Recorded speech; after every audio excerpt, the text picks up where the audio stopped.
All right, man. Happy post-Thanksgiving from snowy and icy Wisconsin.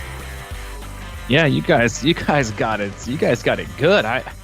Allie and Hayden went home early Saturday morning. I'm still here in Nashville gearing up for our run camp that starts tomorrow. And they got home, and 4 hours later, 4 inches. We didn't get nearly as much, I think, as they had planned. I think we were calling for like, hey, but yeah, you guys up north you're getting what you get when you live up there, which is ice, snow, cold weather. But it is a beautiful Monday morning here in Nashville, Tennessee. It is November 27th, the year 2023. Welcome aboard, everybody. You listen to the Crushing Iron podcast, and this is episode 732. Yeah. And man, I'm telling you, I mean, this is the first time I've ever, lived on a lake, and just watching the freezing process is fascinating. Kind of like time-lapse photography. Well, I mean, it just kind of comes and goes and depends on the sun, and it starts freezing on the edge, and then there's like bubbles throughout it. It's just pretty cool.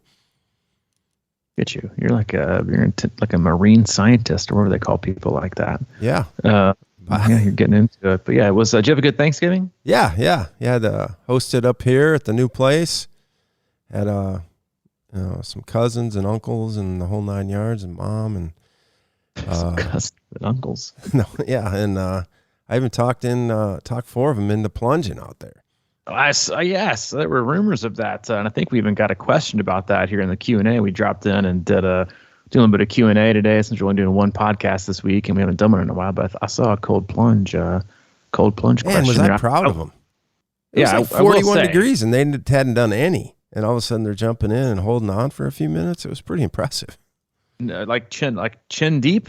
Yeah, up to the chin. I'm at camp this week. I'm willing to go waist. I'll get you in there, dude. I got it all figured out now.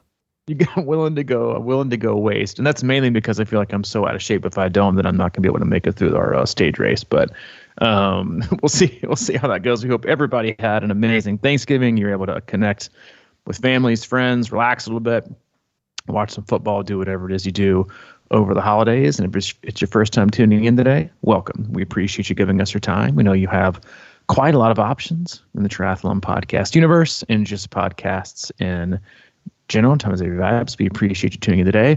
We cover it all. We do swim, bike, and run specific podcasts. We do race recaps and also a lot of race previews. But for the most part, Mike and I, as coaches, athletes, best friends, we just sit back, relax, have an open, honest discussion about what we're going through in life, not just as human beings, but also as coaches and athletes ourselves. We also talk frequently about what our own athletes are going through. Mike and I work with a wide range of athletes all across the globe, from beginner-level athletes looking at the very first 5K or sprint triathlon, all the way up through elite-level amateurs trying to get back to world championships, and everyone in between from all over the globe. And we use the feedback loop we have with them and Trinity Peaks, emails, text messages, and the like to drive the discussion of the day. We also like to utilize our Facebook group, like we will today. And you can search that, Crushing Iron Group. Answer one simple question, let's right in. Awesome people, fantastic community, solid resource in a sport that is oftentimes way overcomplicated and leading it to be many times very confusing.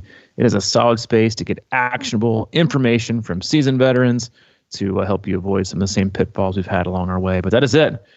We do no sponsors, we do no ads, but we do have an agenda, and that's to keep you happy and healthy in your endurance sports journey. Yeah, bud. And it's a good one. I like our agenda. I do. We have a good agenda, and it's very important, and more important than ever.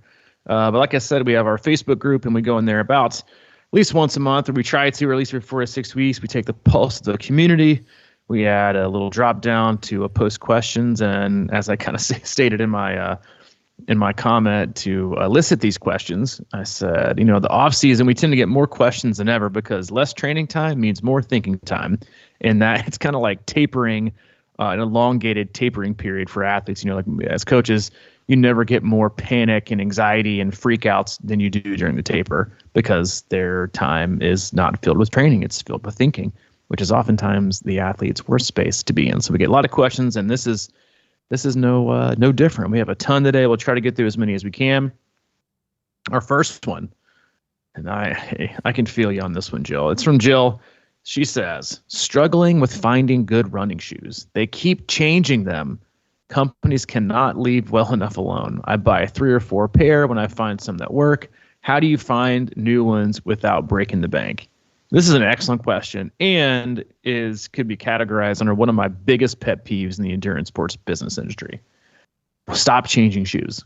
I mean, no kid. Like I'm a huge fan of a certain pair of shoes, and I bought like four pair. Like I don't care if they're the old model or not. I have some Sauconys that I just absolutely love. Used to be a Newton guy. And then, of course, they had to change everything, which honestly it was like the downfall of their company. Not company, but like, their big traction. They were huge, and everyone was wearing Newtons. And now I don't even know if they make shoes anymore. If they're out of business, like you never heard of them. So what I do is I find one really, really great pair of shoes that I love. And I'll be honest with you, it takes time. It takes time to find a really, really, really good pair of shoes that fit you right. And then, and I can't believe I'm going to say this. I feel it makes my skin crawl. But if say it, man, because I'm pretty I'm pretty loyal to the average small business owner, but so I'll try to buy one or two pairs of shoes. I usually buy some from Fleet Feet down in the Woodlands, Texas. Not my home store, but I don't really have one in Kansas City, and I'll buy them from Nicole Winger, who's one of our coaches, and she's a shoe guru herself. And I'll drop some coin down there to support, not like Fleet Feet's a small business, it's like a freaking empire. Yeah. But then if I see a good deal on the web, I go for like 4 at a time, because I have found Sauconys at least half off. I think I dropped, this has been a couple months ago, I think I dropped $210, but I got 4 pairs of shoes, which is insane. And I still got 2 fresh pairs to go through. But yeah, I mean, listen, why they changed the shoe model so much is beyond me.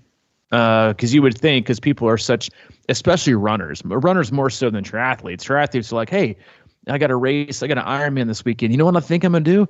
I'm gonna spend $300 on this super shoe that I've never worn before, with very little, if any, stability. But you know what? It'll be perfect for the marathon. I bet you I save a ton of time. We'll drop like $300 some Alpha Flies or some Meta Speeds guys from Asics or the Saucony Super Shoe. No problem. Triathletes don't care. We are like our shirt, we are last minute Larrys. Runners are the opposite. They'll like freak out if they don't have the exact shoe. Please overnight me the exact model. I will put out an ad on Craigslist. Hey, married, white, 55-year-old runner who averages 25, miles a week running, looking for Saucony, Saucony shoes, used or unused, don't care. We'll buy for best offer. Like, you have to have your pair of shoes. So why shoe companies change so much, I'll legit never know, because it's not like all they need to do, in my opinion, change the color scheme. That's it. Well, if you want people to stay fresh with just change up the tongue a little bit, maybe the lines on the outside, maybe go no lines, change up the color scheme, go bold, go plain, do whatever. But give us 2 to 3 years at least with our favorite model, right? Before you go screwing it up. So, I mean, that's, I'm not sure if that's a tip, or I'm not sure if that answers your question, but I'm just here to tell you, Jill, I feel you. Well, I've always wondered about that too, why they would do that. And I wonder, like you said, does it really matter other than changing the colors of these things? Because I feel like they're probably just selling, we're in the endurance world and where it matters more, I think, but most people just buy, they're buying Hokas to walk around college campuses now. So it's not like the performance issue is there for probably most people. I think most shoe companies probably just reach out and try and get the whole breadth of the market. And, they start off as running shoes or whatever, and then they become like, well, this isn't the most comfortable for people walking around the mall. So we need to, I don't know. I just feel like it's a weird thing like that because I don't know. I mean, when I was growing up, man, I get a new pair of shoes every 3 years or something like that. And it just played in them, So I don't know what's going on, but it is a little frustrating. I don't know. I wear my shoes way longer probably than most people, so it doesn't really. Oh, I'm right there with you. I mean, I know that, as a coach, I see there's like a drop down menu in Training Peaks to tell someone what shoe you wore. Yeah. Oh, I know. I'm not a mileage tracker at all. I just, and I think I've said this before in a podcast before, but I can just tell I'll go out for a run that I know should feel pretty solid, right? Outside of any other, extenuating circumstances like, the high training load or stress, or whatever. And if I can tell after about a mile, my legs just feel beat up all to hell. I'm like, yep, time for a new pair, or, but a lot of times it's just, also consistent with like, what terrain do you usually run on? Concrete, asphalt, trail, crushed, pea gravel, whatever it is. But that's also, I'm a fan of like, multiple pairs of shoes. But it's find a pair that you like and just, do what you can with them. But yeah, I'll tell you what, they matter. I mean, just a quick story. We were at my in-laws this week and I didn't bring any shoes down there. I just brought my flip-flops and, hey, pack light, baby. And we were going to I was taking Hayden to some parking lot. So we could skate around and shoot hockey and whatever. He likes to play one-on-one and so I had to borrow some of my father-in-law's shoes that were about 2 sizes too big and a little bit wider. Well, I'm out there running around. I think I was about 2 centimeters away from an avulsion fracture in my ankle. Yeah. I mean, I took a step left and I went down like a sniper hit me in the back of the kneecap. I was down, thought my career was over, not that I had much of a career anyway. But yeah, always make sure you're in the right shoes. And then if the model has been changed, make sure you ask what's different about it. How might, things be affected? So, and yeah, if you're a shoe company, stop changing shit. Next question. Oh man, we're getting down to some. Amy Taylor. How often should triathletes strength train in the off season? Do you recommend a certain distribution? For example, 3 30-minute sessions, 1 dedicated to lower, upper, and core, or should you mix and do all 3 in all 3 sessions? Or does it matter? Am I overthinking this? Well, I'll say this, just given from our experience going back and forth in these Q&As for the last 3 or 4 years, Amy, I will generally say that you're probably overthinking it. But hey, listen, you're a triathlete. That's what we do. As always, and as with most of the questions that we get, it very much depends. I insert a lot of strength training. I mean, define a lot. I insert strength training this time of year, 2 to 3 sessions a week, really just on all around body work, not just one singular session, based on, upper body or lower body or core. I try to just get the total body because, in my experience, there in the scientific literature will tell you that yes, strength training is important, especially as you get older, especially if you're a woman, for a lot of reasons. But it is not so much about, an immediate 1-to-1 strength training makes you faster. A lot of it is strength training. The biggest area you see impact in strength training is in running economy, being able to hold form longer, which makes you faster altogether, right? A lot of people can, I've heard athletes and seen athletes see huge gains in cycling from lifting heavy weights, right? Deadlifts, clean and jerks, squats, like some really heavy Olympic lifts, like, for, supersets even. But their power will go way up. And I've had this discussion a lot with a couple different athletes that go from short course to long course and how you want to periodize that. Well, a lot of times it takes more energy to move more muscle too, right? Which is why you don't see a lot of athletes doing enormous amounts of strength training in the long distance world, and why you see, if you look at the fastest athletes on the planet, they don't look like they're weightlifting machines, right? And the more muscle, right, it makes you stronger, but also takes more energy, more effort to have that muscle work and move around the body weight that it's carrying. So you really want to just work, in my opinion, in my experience, you want to do movements that are complementary to core stability, and they're going to prevent injury. So you can bike more, swim more, run more. To me, that's the ticket. And then obviously, the other thing is, in terms of how many days a week, I said 2 to 3, and the ones that I prescribe and that we prescribe, all can be done relatively easy and anywhere, whether it's a hotel, whether it's at a friend's house, whether it's the gym, whether it's your own home in the basement, it can be done there because, listen, swimming and biking and running is going to make you faster. That's just a fact. And so I always kind of ask, our athletes that want to add in more strength training is, if you're adding in more strength training, it's not you have swim, bike, and run plus strength training. It's just to add an addition on top. It's sprinkles, or it's the cherry, or whatever you want to call it. It's additional stress that takes away from something else, right? you don't just get these separate buckets, a separate strength bucket. And for a lot of athletes, strength training can get very much in the way of their ability to push power or run fast, push power on the bike or run fast because they will lift too much. And then so what's the benefit, right? Is your squats and deadlifts going to benefit you when it comes to 3-4 hours? Will it, help generate extra power, 5 second, 1 minute, 4 minute, maybe 20 minute? Absolutely. But the other question is, where is that coming from, right?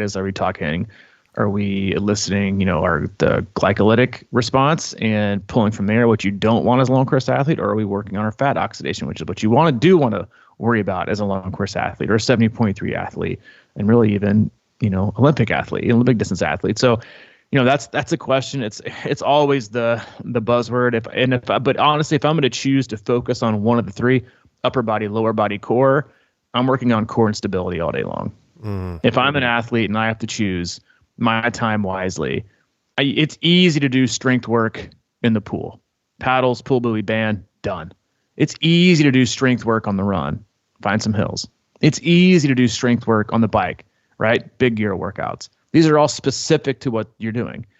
But the most complementary thing you can do, especially, when we talk about swimming, riding, and running, swimming is core strength, right? Lower back, core strength. Can I hold my position? Can I hold myself high in the water?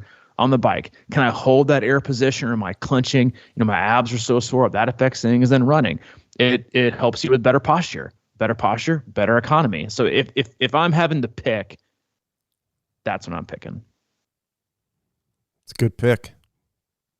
You basically took my answer there at the end. So. I know. As soon as I went down that road, I thought I'm gonna leave. Well, I mean, because it's it's like even with couldn't agree more, man. Couldn't agree more. But if you're, I mean, that's why I've always been a guy that likes yoga, because it's really like, to me, it's a full body connective kind of thing. And you just said, as far as running or biking, I always just do hills, because what's happening is it creates when you got to run up a hill, you got to kind of create more range and more strength in that range and build the whole thing. But if you're just really doing a lot of heavy weights, you're building those, specific muscles, but you might be making them too strong for the adjoining, connective stuff.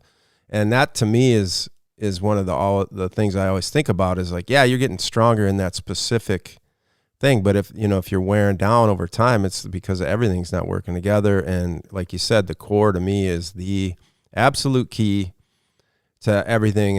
And I would spend most of my time there. And that gets harder, trust me, as you get older.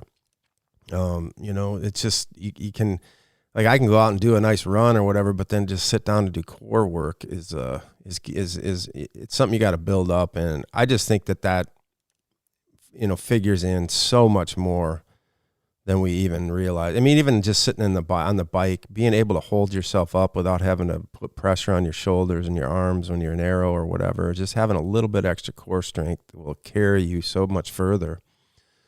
Yeah, and again, I've never been like for me, prescribed sessions. I just kind of do that shit when I'm, walking around the house, just do some lunges or poses or whatever and do some, I just think because that stuff takes more out of you than you think too. So we can get in and be doing body weight stuff, and the next thing we're I was throwing some weights. I felt great on that, and then you do a workout and you feel good, but then the next day you're a little bit more than normal or something. I just think it's kind of take it easy, build it up, and just work it into your organic daily life.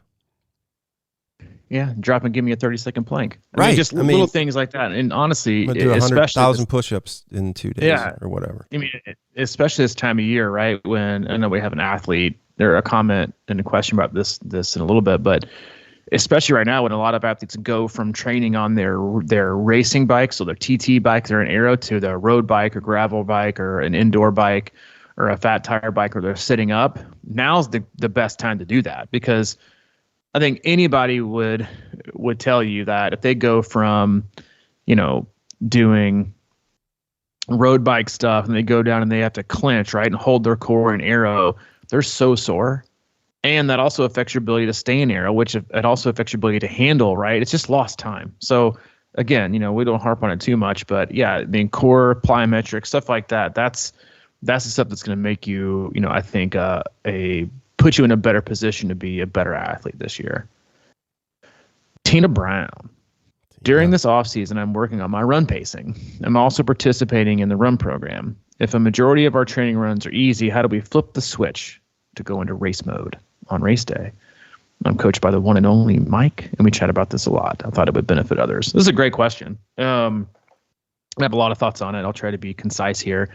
One of the, and we talk about matches a lot, right? And going back to to run program and frequent running and frequent easy running, one of the biggest benefits from frequent easy, right, running, and if you're doing the run program, which is for our athletes, then you probably find that two of the runs per week really don't feel that easy, and those are the some of the two faster paced runs with some pickups in them. But what I would say is that, being more efficient makes things easier. So it also makes going faster easier.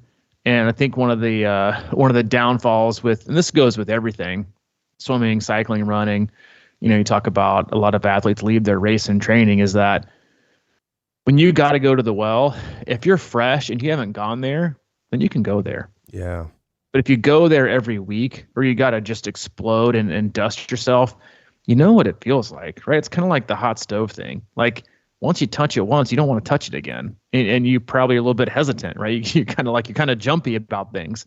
That's the same way with running, riding, and swimming. You burn your biscuits too much, you're going to eventually not want to even put them in the oven. You're just going to leave them sitting on the kitchen counter, and you got nothing.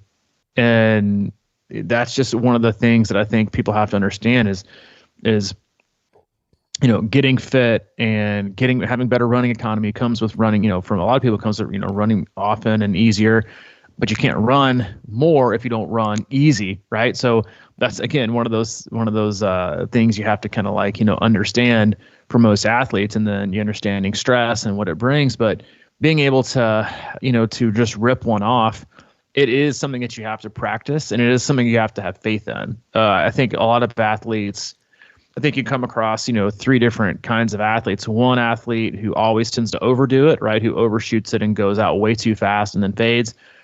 Another athlete who who generally has a really, really, I would say, fearful approach to racing and going all out. They generally are afraid they're gonna burn things out too quickly, and then so they never really go all that hard.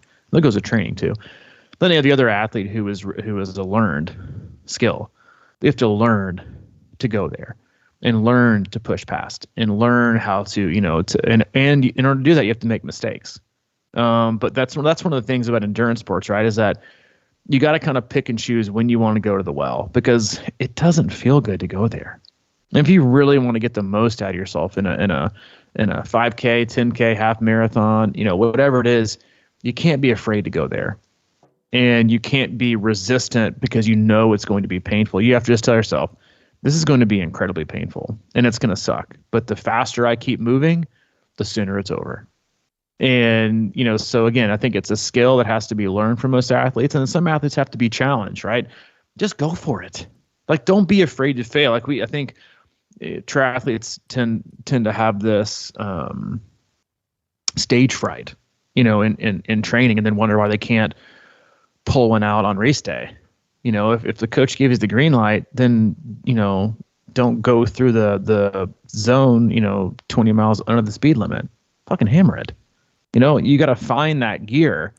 You can't expect to find it just at some random point. You have to know what it feels like to go there, even if it's just for 10 minutes, even if it's just for 5 minutes. Know what it feels like, but then also know that feeling is okay. And I think that's just an experience a lot of athletes need to have, is just going for it. Once you do it over and over and over again, then you get better at it. And the more you get in touch with your fitness, the better pacing you can provide yourself, because you're in shape, what you can do, and that just comes with practice. Yeah. And just repeating that over and over and just building things up. And that's why I always think strides are one of the most underrated principles in running faster, is because we just keep them going, and it's sort of like you throw that in there and you start to feel that. And over time, maybe you can hold your breath in more control, and then you start to learn to push. And it's sort of with the bike too, I think a lot of people hold back too much in bike training. It's just like, go find it, go find that edge, and then really let that edge settle into how it feels and understand what your feelings are. Because yeah, I mean, I always think back to when I started and didn't really understand pacing and things of that nature. And we went out to that track and we did that 13-mile thing, and how we covered our watches basically. And we tried to run 13 miles with a minute break or something in between to refuel 1 mile at a time. And then everyone was supposed to be a little bit faster, and just finding that feeling. I remember the last mile, it was, this was so far out of my comfort zone, but that was kind of like, go let it rip. And just to be able to hold that on was a discovery that I never envisioned, right? It was like, the principle of learning when you're younger is like, you always like have more energy in the beginning, so let's go out and get it. And then, but to learn how to let your body sort of get into that and then feel stronger at the end is something that is a magical place that I think, a lot of triathletes, find eventually. But I think it's like you're saying, that's what training's all about, is going to find those spots and then building confidence in that, because that's what if you don't feel like you have the confidence to hold something out of your comfort zone for a long time, then you're just not there yet. You just have to experience it and learn it. Yeah, and the last thing I'll touch on that is, the fitter you get, the more confidence you have. Yeah. It comes with it. So if you've been training a lot, you've been consistent, then have confidence in yourself that you can go to the well, and don't be afraid when you go there. Next question from Jesse. I'd love to hear how much training is necessary during the off season. For example, I downhill and cross country ski. I enjoy rock climbing and ice climbing as well. So I tend to do more of that in the winter, but does that harm my swim, bike, and run? How much triathlon specific training should I be doing in the winter? It's a great question. There is no perfect answer for everyone. I think when it comes to, will doing all those things technically negatively affect your immediate performance in swim, bike, and run? Maybe a little. But if so 2 examples, right? You have an athlete that, wants to swim, bike, and run and get, do triathlon specific training and just do the 3 disciplines over the winter, but isn't too motivated to do them, but just wants to do it because they feel like they'll lose fitness. They only do, 6-7 hours a week. They do that through February, versus an athlete who isn't really sure, what they want to focus on. They just want to disconnect a little bit from training. They'd like to cross country ski. They'd like to, whatever it is, like this athlete was saying, do a bunch of stuff that causes you to get fitter, right? Just not exactly what it is. But remember, everything comes from the same bucket. That's why I tend to not like phrases like, this is triathlon specific. We all have one fitness bucket. There are small, very, very, very small tweaks in everything. But if you're going to train, swim, bike, and run 4 to 5 hours, but you're going to cross country ski, rock climb, do whatever else for another 6-7 hours, then I would argue that you're going to be in better shape. You're still getting in fitness, right? You're still gaining aerobic fitness with all the extra things, and you're getting more hours. And the most important thing, you're being flexible and you're having fun doing it. Like there can't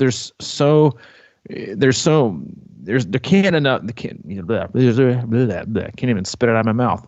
The cat. You can't say enough about challenging yourself in a non-triathlon related skill or sport during the off season, especially if you want to do it more, because more training is generally better, especially if it's easy, but you're having fun with it. So I don't know that there's not a perfect answer for everybody. I have a lot of athletes who cross country ski over the winter and basically just put their bike on the shelf.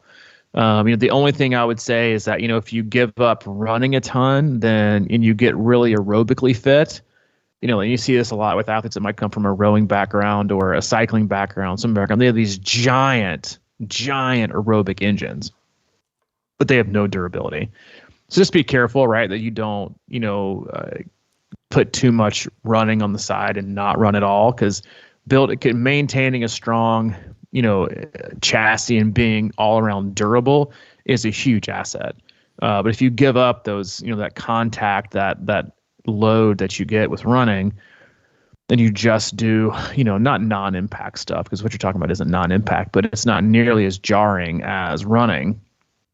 Just be careful to make sure you insert a few runs a week to kind of keep that durability. And I would say just keep them easy, because you get plenty of intensity doing the other things. And all the other disciplines and sports you list are great for core work and plyometrics and strength, upper body and lower body. So, be flexible with things and test it out. I mean, I've said this before, but a lot of the training, prescriptions and scientific literature that are talked about these days, especially in regards to polarized training from Steven Seiler, comes from cross country skiing.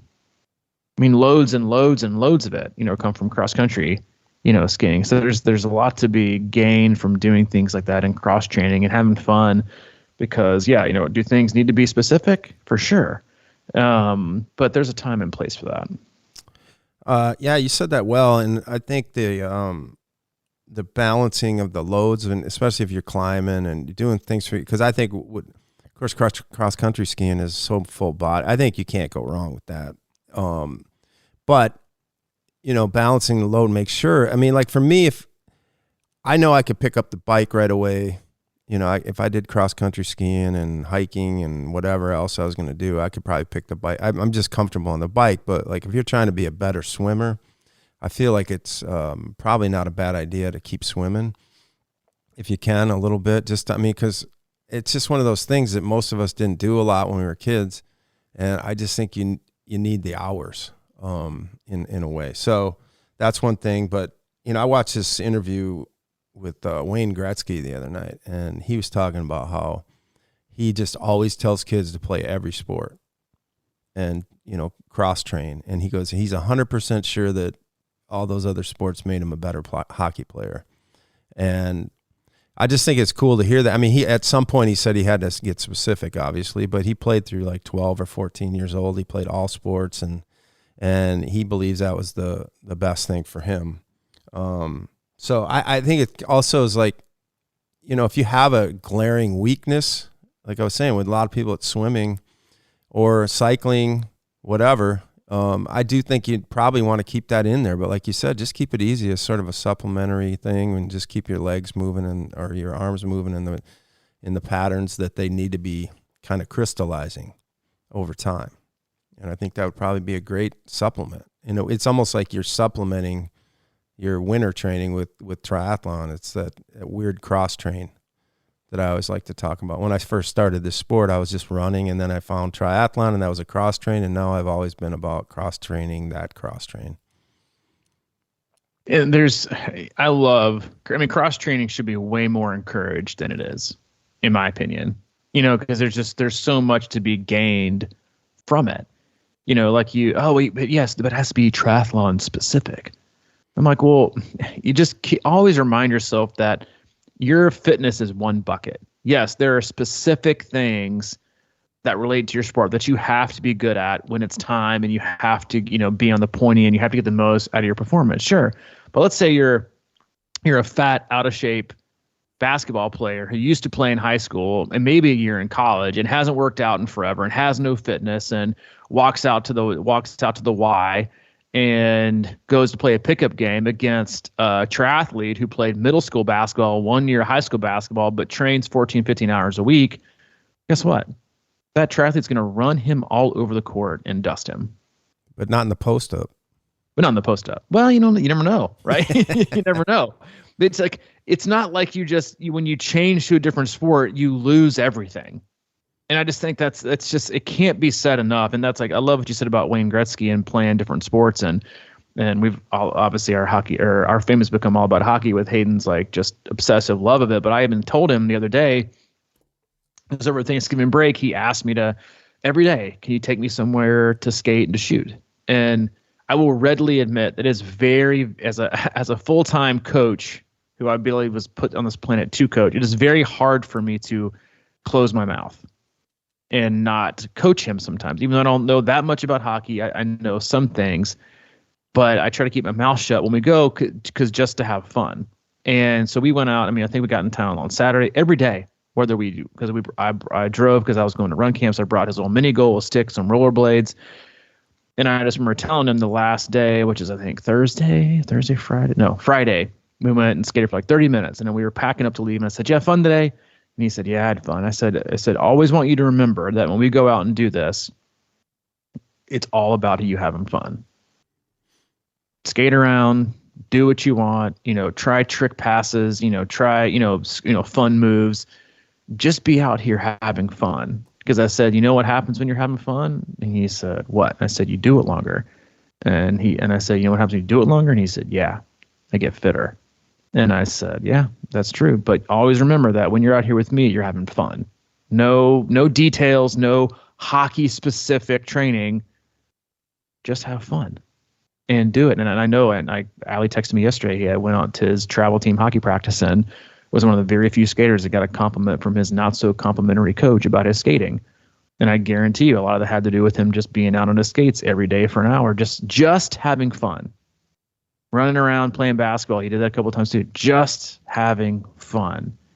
Same thing. You and I talk about a lot of this, how much, you would do as kids. You'd be outside doing all God knows what kind of games, right? Till 9 o'clock, 10 o'clock at night, but you're running around doing all kinds of stuff. And it helps your body, helps your mind, helps your overall health. Do things that, before we can move on to the next question, just do something to make you move.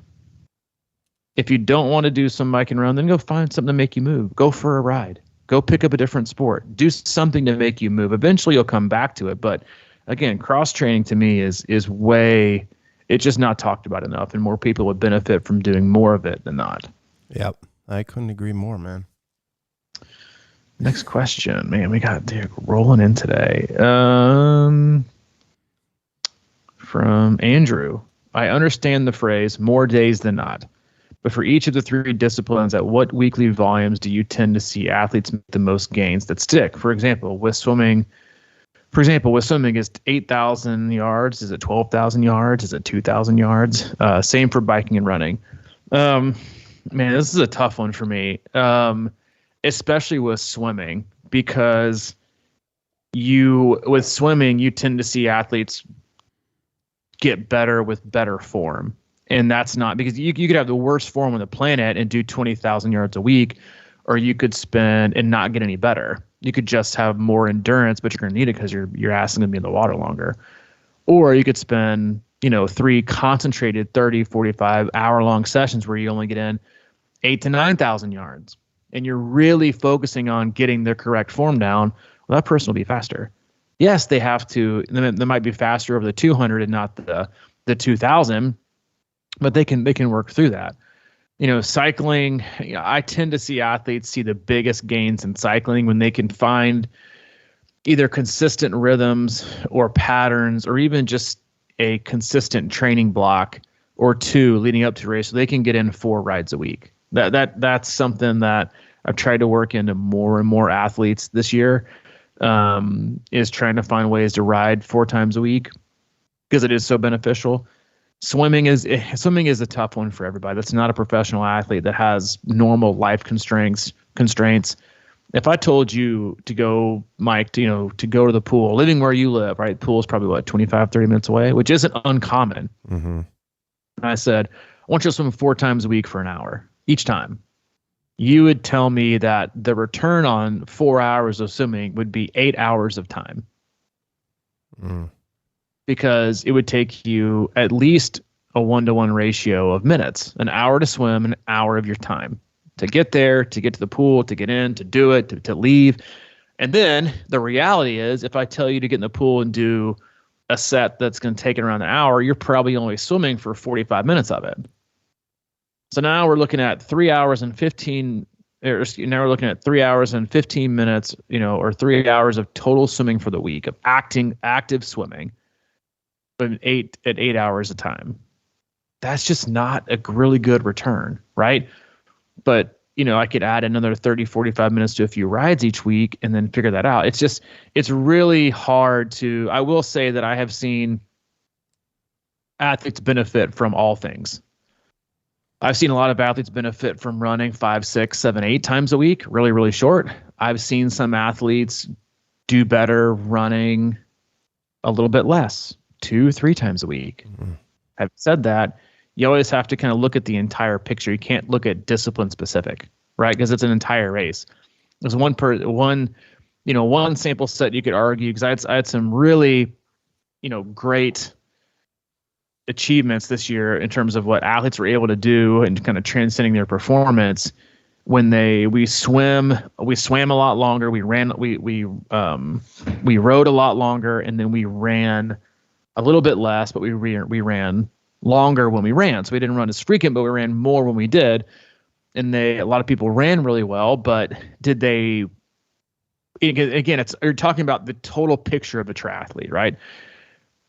Is it just to be a better runner within triathlon, or is it to be a better triathlete in general? So did their running really improve that much, or did their overall durability and fatigue resistance improve that much because their swimming was more fit, their biking was more fit, they got onto the run, and they were able to maintain their pace for longer without deteriorating and seeing a performance degradation?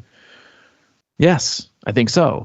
On the flip side, you could see an athlete spend less time swimming, spend less time cycling, spend a lot of time running, put down and throw down a really great open half marathon or full marathon, and then get to a race day and totally flop. Is it because if this is because their run is struggling? Probably not. The proof's in the pudding, right? They are blowing out their open half marathon times. It's probably that they didn't swim or ride enough to be able to run well, right? So it's very much, I use this analogy a lot. Triathlon training and blocks and cycles is very much kind of like that whack-a-mole game at the arcade. One problem pops up, you hit it, and then you fix it. Another one pops up, and you hit that one again. It is kind of goes and ebbs and flows, but the point, right, is to become a better all-around athlete. And, so there really isn't a threshold for everyone. It's also very dependent on your background, right? You come from a swimming, cycling, running background. If you came from a swimming background, then there's a lot of times I'd have an athlete swim once a week and just bike and run a ton because they have to catch up in that area. And I also know I could ask them to hop in and swim, and they wouldn't blink. They'd be the exact same speed, And so I think that's just one of the things, it's very different per person. And yes, I know when you say generally doing it more than not is important, but as age group athletes, you kind of have to pick when and how much, and then are you doing, could you do more intensity and get more stress? It very much is like a giant puzzle piece. Yeah. I mean, what's that? It's not how fast you go, it's how little you slow down. We talk about that all the time. And when you're talking about, I've been doing these for 10 years now, every year at Ironman distance. And if that's what we're talking about specifically, it's never been more clear to me that, I don't really obsess with speed in the water anymore. I just want to get to a point where I'm strong. I can hold it. I could sit there and swim hundreds, in the middle of my set and be down to whatever, 130 or 125 sometimes if I'm really kicking, but it doesn't matter to me anymore. I like my speed. I'm not saying you can't get faster, and I'm not saying my form is perfect and probably some tweaks and whatever, but my point is if it's 4 or 5 minutes, but I feel strong getting out of the water, that's a win. It's like, I think we get so obsessed with, maybe like 100 time or something every now and then, and I just don't think that's even reality sometimes. So what is it going to take to get to the point where you can swim 4,400 yards and feel strong and get out of there being, all right, I'm okay. Not completely thrashed, not completely bummed out, but in your ballpark time area, a few minutes here, a few minutes there.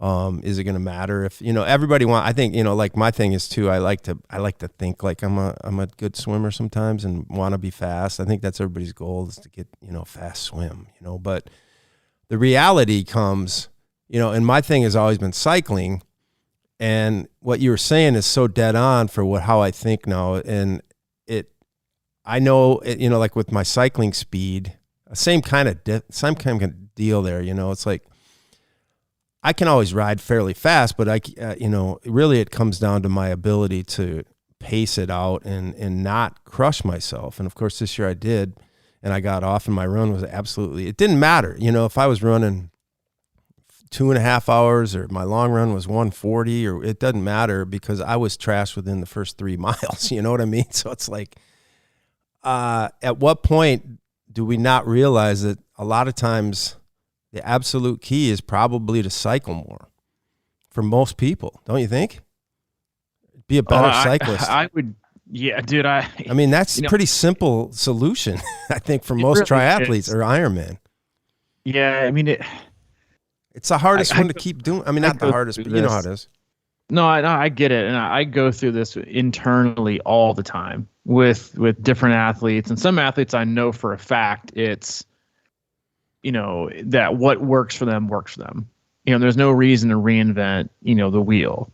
Sometimes you try to see if you can get better, and sometimes works out, and sometimes it doesn't. But yeah, I mean, I would argue that 90% of athletes long course would do better if they swam more, like during, not all year round, right? Mm-hmm. But I think there's certain times a year where you want to periodize things. Like I'll give, athletes that I work with, for a lot of athletes that work around, I'm having them run a lot. Like I'm trying to get, for example, going back to Andrew's question, I'm going through, and we can wrap it up today after this one, get to the other ones next week. But my goal when talking through athletes and getting them to run, 6 days a week, right, is I'd love to get some of these athletes in 6 days a week. You're like, God, that sounds like a lot. But a lot of these runs are like super short. We're talking like starting from 10 minutes building up to 20, or starting at 20 minutes building up to 30.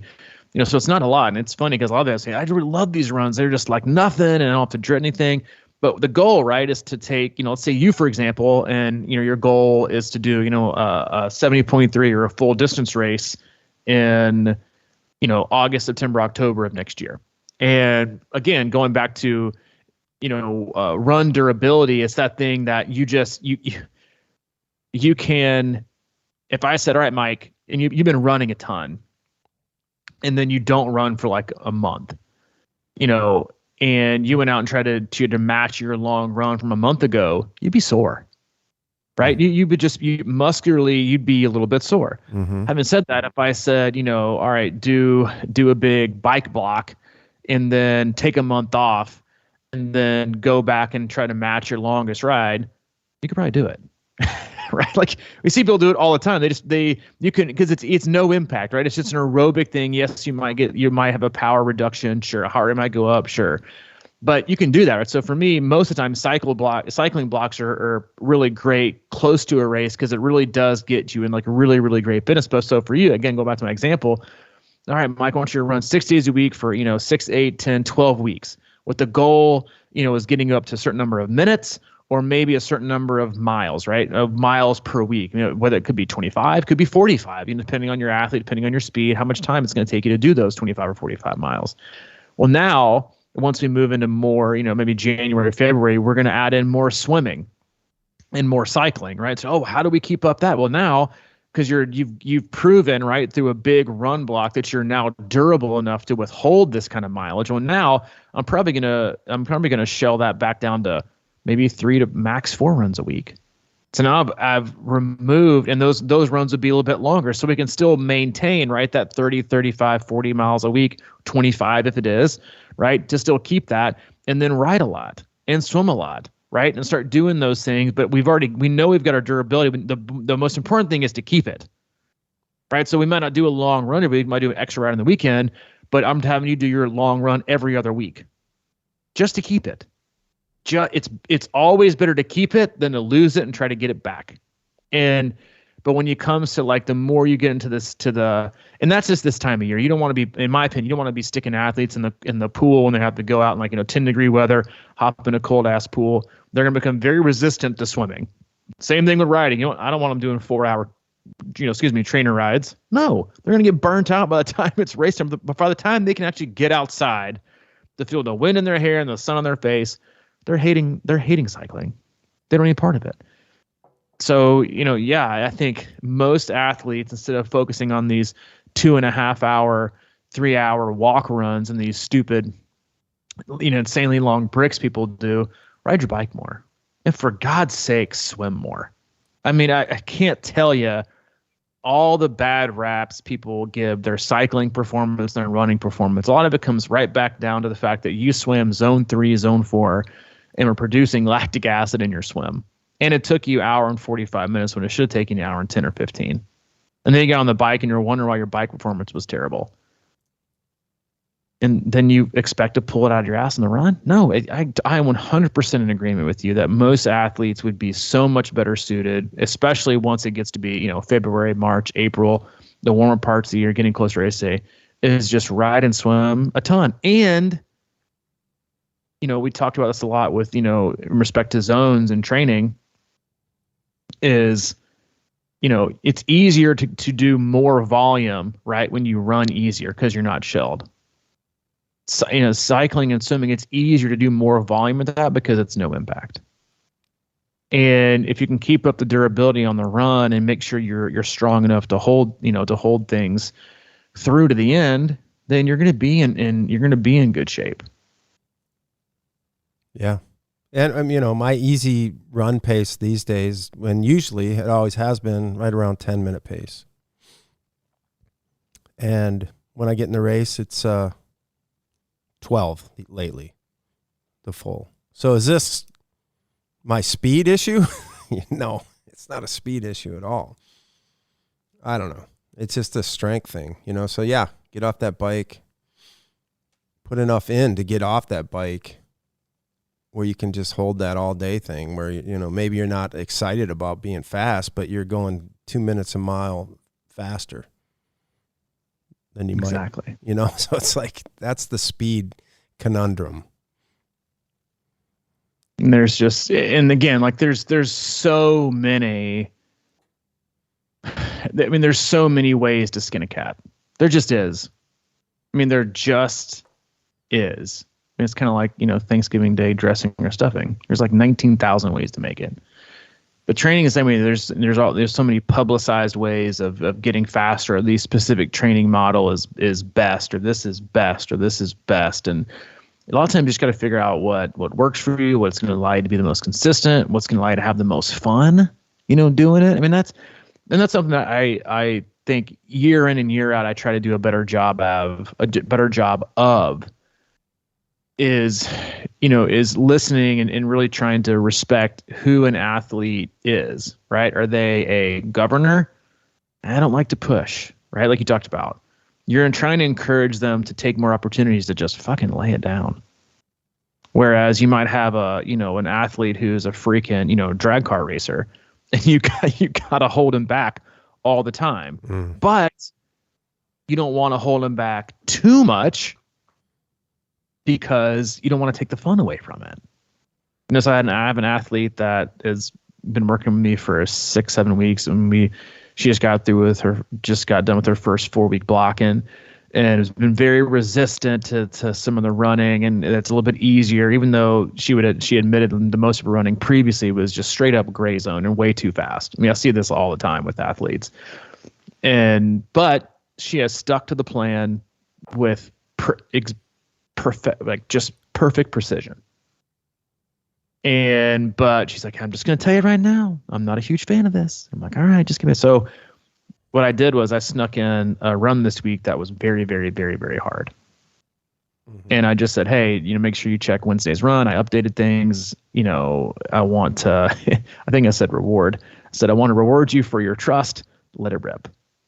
And, you have to do those things with athletes to keep them engaged while still adhering to the integrity of the plan. But ultimately, the most important piece and the most integral piece of the plan is the consistency piece.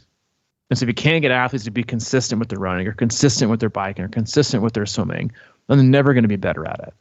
And that's just, we talk about putting in run blocks, bike blocks, swimming blocks, giving up one or cross training. Remember, the ultimate goal is to make you a better triathlete. But ultimately, the way you get there is to get better all around. And by doing that, you stay consistent and you stay healthy and you stay happy. Like that, again, like going back to the cross training piece and the blocks, like that's just, it's a huge, huge thing for athletes, I think, year round, to be able to, express their fitness and gain fitness by doing different types of things. And, I couldn't encourage people more to do something like that over that. I mean, we'll talk about our Simba rules next week, but that's, kind of part of it is you let people fly a little bit, let people explore a little bit and do things and have fun with things. And you learn a lot. And then you push that forward to, to the rest of the year. But yeah, I mean, going back to what you said, and because I think it can't be overstated, is just to bike more, especially in the season when it gets warmer out. Bike more, swim more, especially swim more, and get efficient in that. It's just like, I don't have time to riff on swimming. No, it's not. No, it's not. I think that's it for today. We'll cap it off. I got some more things I got to do. We have our run camp coming up. We're going to go run in the woods and take some. Oh, shit! I totally missed the plunge question.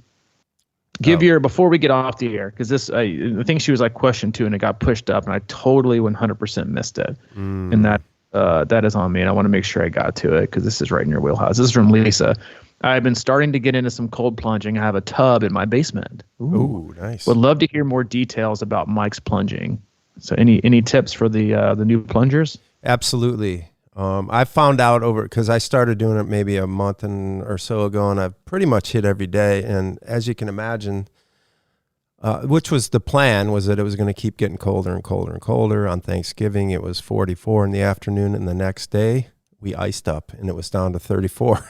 So went out and did it. But I think for me, the one thing I've learned about this stuff is that it's all about being relaxed. And this is just, I don't know what it's doing for me or whatever, but it's pretty impressive that I can keep doing it. And like yesterday, there was snow on the ground and there was ice on the edges. And I got done with a run and I just walked down there, stripped out and walked in there and sat for a while. But for me, it's all about relaxing and it's all about the breath. So when I walk in nowadays, I don't, it's sort of like, I talk myself into feeling that it's going to be warm on my legs and it's not cold. So I get that. And then I just kind of keep walking and I just sort of like fall into the water. I keep my head up usually, but, and then when you get there, it's just, you got to let your breath settle. It's all about, nice deep breaths and being relaxed. And I always put my hands like on my thighs and put your elbows kind of against the side of your body and just sit there and just breathe. And it's so weird that, right after the initial shock, it just sort of goes away. And literally yesterday I was in 33-degree water or something like that. And it felt not bad at all. I did like 3 minutes or something, but yeah, it's just, I don't know. Like I said, I don't really know exactly what it's doing, but it's one of those things that's never easy, but I always have to kind of set your mind. And I think there's something there that's, really paying off. And you know what? If you think it's paying off, it's paying off. Yeah, and I really like, it's back to the fun thing. It's sort of this thing, where maybe it's just because it's new. Probably is, but I don't know. It never gets easy to walk into that. Yeah, I was going to say it sure doesn't seem easy. No, it's not, but it's amazing. I had a buddy up here. I've been trying to talk into triathlon for years.